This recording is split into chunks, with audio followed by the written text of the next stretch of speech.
teď jsem se dívala tak kolno za kolno. No fakt říkám jako metr a je to...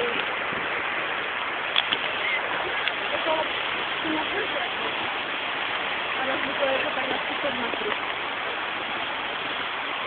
Dobře, tak ahoj. To tu už to bude, ne? Tak průtek jak hovado. Co říkala? Já že prý, že to je úplně mára, že teďka dělají chlapům jídlo, že se pojedou a prostě půjdu.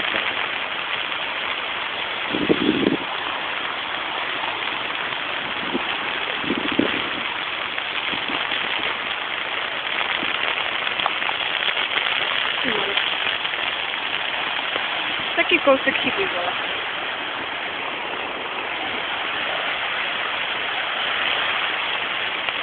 Projdem to až dozadu? No. To není, to je 14 minut.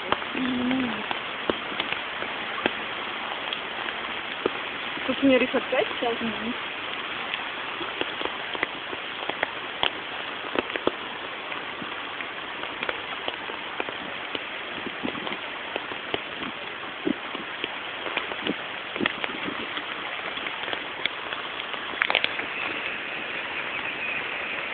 Jo, bylo Ostravice.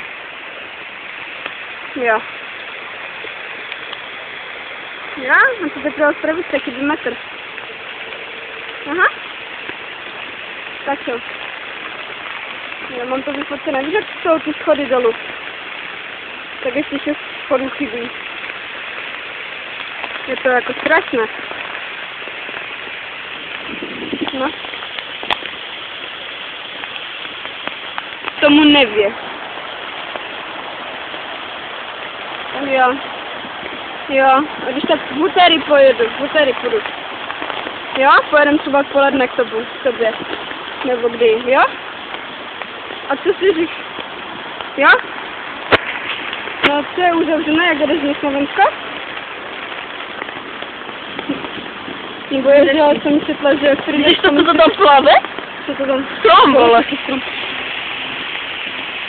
Pojď, ty vole. A i to je už uzavřená. Ostrava Bohumín.